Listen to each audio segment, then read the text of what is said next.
to all the dispossessed youth of Africa, for perpetuation of communion with ancestral spirits through the fight for African freedom, and in the firm faith that the dead, the living, and the unborn will unite to build the destroyed shrines. Selah. Hello and welcome, beloveds, to another episode of Wake Up Africa. My name is Dr. Mumbi Saraki. How are you doing? How's everything going? I really do pray that you are well in all your ways and that you're moving into living life truly on your own terms. A special shout out to our Patreon family. We absolutely love you for enabling us to continue to bring you the show. And thanks to everyone that's reached out on our email, drmumbi at drmumbishow.com, with, all your comments, etc., etc. It's been, some have been highly entertaining. And yeah, thanks for everyone who likes, shares, comments. And please go ahead and subscribe if you resonate with everything that I'm saying so that we can continue this journey together. And you know what? For you who feel like I've just taken it too far, then I am not the person who you should even be listening to. I'm not your guide at such a time as this. And please find the right channel for you. Find the right community and family that makes you mentally comfortable, because that's what it's all about, beloveds. It's not about, there's so many versions of the truth. And the truth is something which goes from level to level to level to level. And, the main thing that everyone should be seeking in this season is not to understand or overstand or understand everything that's happening with the powers that be and how this universe works and all this, or our history. That's not really, where our energy should be. All those can be keys that open up, different aspects of your mind. The key right now, beloveds, is to open up your mind and to make your mind flexible enough where you can come into your truth. And this is especially for the chosen ones, because you chose to come here at such a time as this. And you have work to do. You have people to help elevate. You have contracts with different souls to come in and be a trailblazer, a crusader, etc., etc. So I'm actually answering one of, by popular demand or whatever you want to call it. Been getting a lot of requests to do this particular video, and it's been done a lot, by the way. And I actually used this on my awakening journey. There was some videos that really spoke to my spirit, but a lot of people have been asking, how do you know if you're a melanated chosen one? How do you know? What are some of the indicators? And okay, this is according to my perspective. If there's any that you feel I've left out, go ahead and add them in the comments below so that they can help one of our, high vibe family. So the first thing that I always notice with all the chosen ones that I've met is that they've had a hard life. There's something, they either came into some crazy family dynamics, they were in a lot of toxic or narcissistic kind of family environments, etc., etc.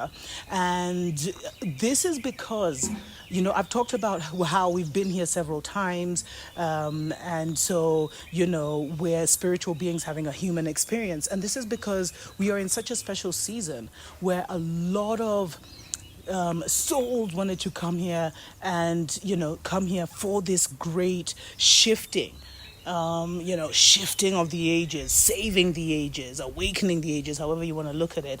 And we had to come in here at this time by any means necessary. So our situations, the childhood situation may have been very traumatic. Secondly, the childhood situation was probably traumatic because we needed to be kicked out of this illusion from a young age and at least have that part of our mind open where we would question the things that we've always been told, the lies that we've always been told. So we never felt comfortable in our family dynamics, or we never felt comfortable in like the church dynamic or the religious dynamic.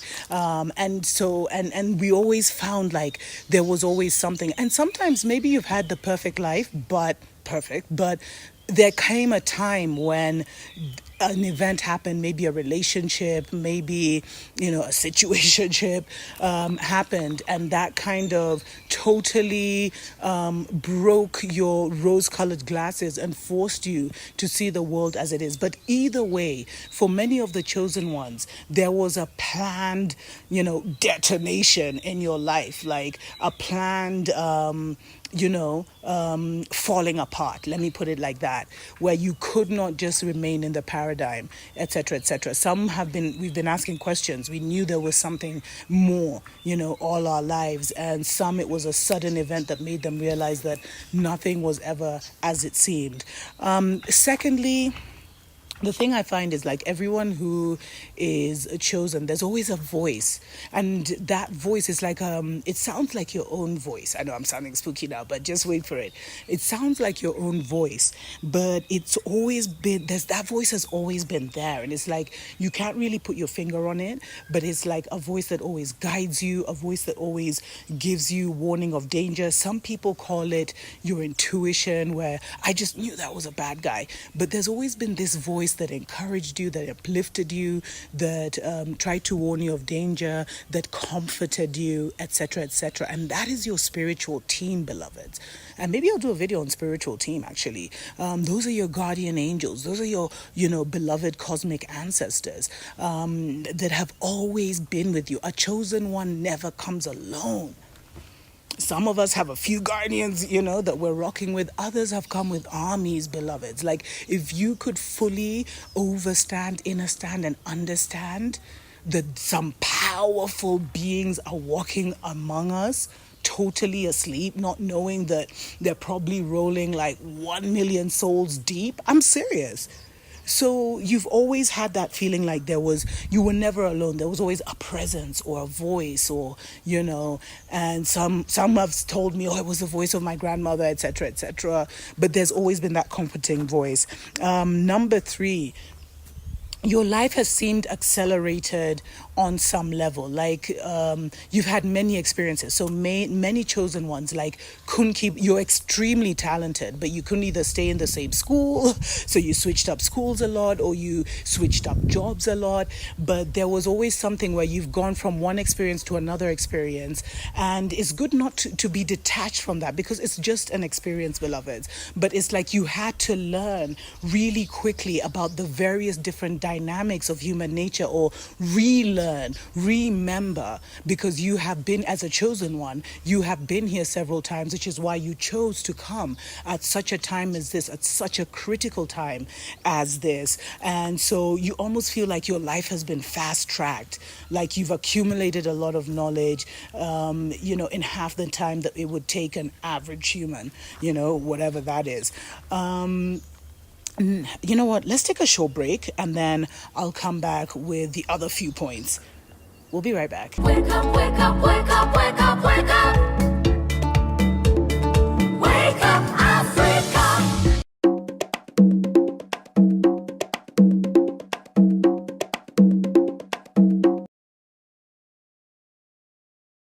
Welcome back, beloveds, to the Dr. Mumbi Show, Wake Up Africa. My name is Dr. Mumbi Saraki. Really, really happy to, have your attention for a few minutes. We're talking about the chosen one. This is the most requested question that I've had. How do we know that we are chosen? As I said, a majority of chosen people came in through a hard knock. I've had a hard knock life, but somehow they feel like they're on their 7th or 8th or 9th life, just when you look at it. And one day I'll go deeper into that. It's not time now, but you've really had a hard life, and it's because you had to really become aware of the narcissistic world that we live in. So you may have had narcissistic parents, for etc. There's always been a voice, a comforting voice, a guiding voice, kind of that sounds like your own voice, that maybe you've interpreted as your own intuition or knowledge, but that is a sign of the guardian angels, the beloved cosmic ancestors that walk with you at such a time as this. Your life has been fast-tracked. And then the next one is rebel, Most of us find ourselves, even if you're like in your little school district or whatever with your children, but most of us will find ourselves becoming a crusader or some kind of like rebel for the community, where you'll take up a cause and you'll be so consumed by it that, it will kind of and you'll have this fire and passion, and it will just come easy to you. And so that's another sign that you're chosen, because you are not here to just live life. You're here on assignment. You have a certain, role to play in everything that is unfolding. Everything has been done to keep you from coming to this time, at this time for you. If you are alive right now, then you made it. And you are definitely going to fulfill your destiny, because it was all about making it to this point. And many of our chosen one, brothers and sisters just opted out. It was too hot. It was too crazy. But that's something that you feel like you have this crusader thing. Like when you really get behind something, there's a passion that kind of comes out of you. And another one is, you've always felt like an oddball. Like there's always things you knew, whether it was intuitively, spiritually, whether you saw things, that other people didn't see, etc., etc. But there's always been, because you've come in fully loaded, beloveds. If you're a chosen one, you didn't just rock up here like, yo, let's see what's going on here. You came in fully loaded with your gifts, with your talents. And many of us had to come in, like Superman, like hidden, like Clark Kent, pretending like there's nothing special about us, when we know there's something special about us. And, and so all those gifts sometimes would peek out. And you'd recognize, whoa, okay, but maybe you shied away from it, etc., etc. And I guess the last thing I'm going to say, I don't even know how many they've been, is you just know. You just know, beloveds. But you've never had anyone to tell you that you're different, you're special, you're a chosen one. You got that Christ consciousness going. You've got the potential to become a Messiah. A Messiah is just someone who saves their bloodline and helps to save the race. Because I feel that we are at a serious turning point, beloveds.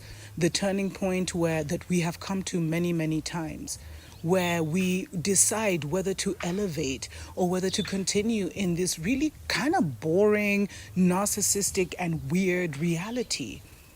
And if you don't make it on board this time with your bloodline, then you will be stuck in this cycle. Some argue for 5,000 years, some argue for 12,000 years. So this is a point where you can get off the crazy train. And many of the chosen ones are here to take their bloodline off the crazy train and help others while they're doing it. But let me know if you have any other, how do you know that you're a chosen one? I'd absolutely love to hear from you in the comments below. Don't forget to subscribe if you haven't already. Go ahead and like and share the video, and I'll catch you next time. Tuko pamoja.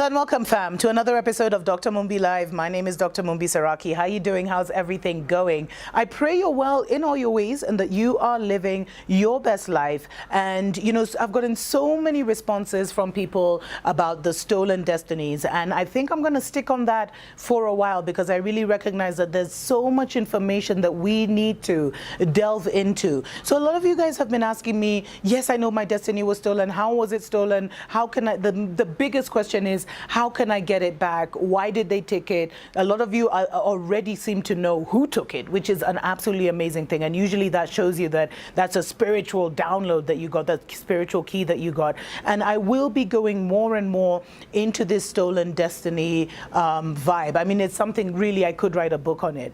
But the most important thing to recognize is the fundamentals of life and how life operates, so that you can now navigate through some of these things and understand how someone can even take your destiny.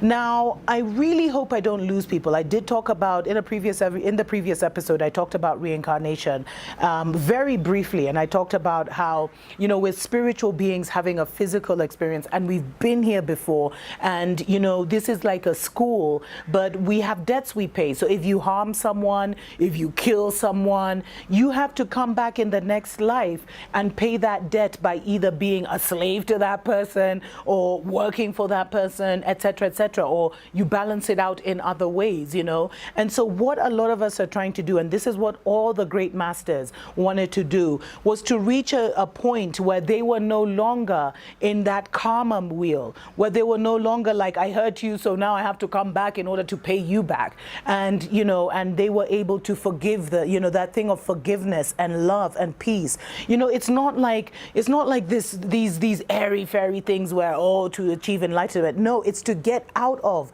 the karmic cycle, because, you know, there is a book of life on each of and every one of us, and that book of life is being written daily. And it's saying, you know, and the good things, our good deeds, they're earning us some brownie points, if you want to call us that. Our bad deeds are, you know, getting us some karmic credits, that, you know, or karmic debts that we are going to have to pay back with our good deeds. So, you know, and a lot of people feel like, because this whole system is ending, family. There's an end game. You know, we're in the end times. But what is happening in this end game is that the realities are breaking. And so if you have been too in the negative and too caught up and so forgotten and so ignorant about who you are, that you think that you're just here for this one life, and you're born, you have your experience, and then you die and you go to heaven and hell, you're going to go into this lower vibrational world where everything is destructive, everything is falling apart, because that negative vibe, that karmic wheel, is going to kind of consume itself and eat itself up and everything. So that's why there's this urgency to be part of this other world that is being born. And this is the world of those who are living, you know, who want to be true creators. You're not destroyers. You want to create, you want to laugh, you want to love, and you want to help Mama Earth and the entire creation come back to its original point of being really a paradise, not just on Earth, but a paradise in the universe. And so for those people who want to be part of the new cycle, the new age, you know, a lot of people have called it the Aquarian age, a lot of people have called it the golden age, where they say, you know, Yeshua or, you know, the ascended masters would return, or specific ascended masters would return. I keep saying, you know, the masters, the ancients, the gods are all returning here and now to witness this great transition, because it's like the greatest high, you know, and also if you get it wrong, the lowest low. But, you know, what I'm basically trying to say is, as the two worlds that are separating, there is this world now where you want to settle your karmic debts. You want to settle your, you know, you want to forgive those who have hurt you, because you don't want to come back to that life and be dealing with them. So you just want to forgive and release. Forgiveness is all about you, fam. It has nothing to do with the people you're forgiving, you know, stories for other days. But you want to come into this thing where you're working on expanding your mind, healing yourself, knowing more, learning more, you know, deepening your spiritual relationship, understanding that God is nature and nature is a dimension of God. And so respecting the plant life, respecting, you know, the water and all the elements that give us life, etc., etc. So that is kind of what we are being called into, and these two worlds are very, you know, are separating. And so if you want to if you want to ascend into this new world and be part of the new dawn, then you must start to accept that you have been here before, and start to call upon your guardian angels, call upon your ancestors, call upon the Most High, and, you know, to help you to start to settle some of these debts in this lifetime once and for all, to also help you to settle the ancestral debts that you came into this life with, you know, so that you can not only release yourself, but release your other bloodline, you know, your entire bloodline, which is really deep. And some of us are just here for that, to unlock the bloodline, so they unlock their soul family and they can be part of this. So it is a really massive, massive time of transition. It's a massive, massive time of choice. You are working with the handicap of ignorance and the handicap of fear, which is kind of delaying and distracting you. But the truth shall make you free, and if you seek the truth earnestly, it shall always reveal itself. Nothing can stop the truth from coming to you, from the truth, because the truth is inside of you. You don't need anyone to know the truth. The truth is inside of you. Others will confirm it. Others will resonate it, because we've allowed so many voices to speak within us. But the truth is the truth, and the truth shall make you free. I really pray this has been a blessing to you. Until next time. Mwah. Nothing can stop